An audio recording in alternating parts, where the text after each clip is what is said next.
Hoy vamos a entonar una hermosa canción. ¿Va a escucharla? Vamos.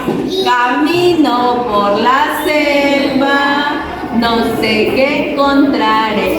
Oigo animales, cuáles hoy descubriré. Oigo.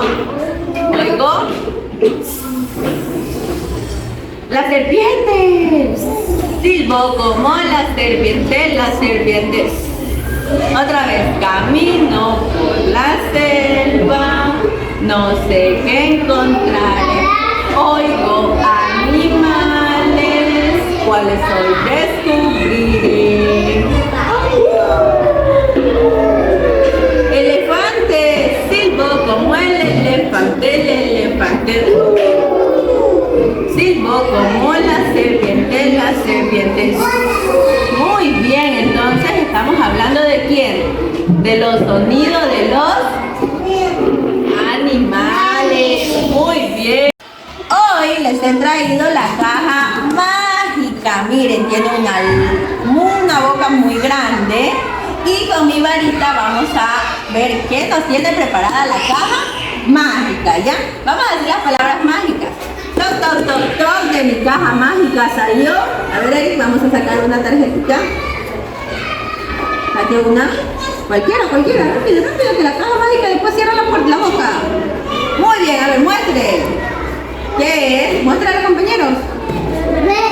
Una oveja. ¿Y cómo hace la oveja? Ve. A ver, repita. Ve. Muy bien. La caja mágica vuelve a hacer su paseo y ahora la caja mágica. Toc, toc, toc, toc, que apareció. Muy bien, ¿quién es? Muestre ese mono. ¿Cómo hace el mono? Muy bien. La caja mágica vuelve a hacer su paseo y ahora toc, toc, toc, toc de mi caja mágica salió.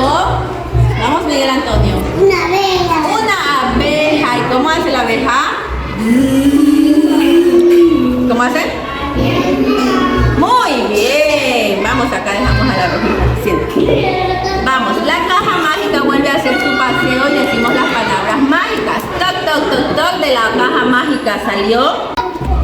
Déjenme ver qué sacó. ¡Un lobo! ¿Cómo hace el lobo? ¡Au! A ver, repita. ¡Au! Muy bien, vamos. La caja mágica vuelve a hacer su recorrido. Y de la caja mágica, toc, toc, toc, toc, de la caja mágica salió la señora vaca. ¿Y cómo hace la señora vaca? La señora vaca hace muy bien, otra vez. Toc, toc, toc, toc, la caja mágica pasó. Toc, toc, toc, toc, de la caja mágica salió. ¿Qué salió ahora de la caja mágica? A ver, el señor perro. A ver, ¿cómo hace el perro? Muy bien. Otra vez, vamos, acá ya tenemos muchos animalitos. Ahora, ¿quién me falta? A ver, ¿quién me falta? Otra vez, vamos. Vamos. Toc, toc, toc, toc, toc, toc. La caja mágica pasó. Y como pasó por aquí, toc, toc, toc, toc, de la caja mágica salió. ¿Qué salió? Un gato. Vamos a ver, ¿qué salió?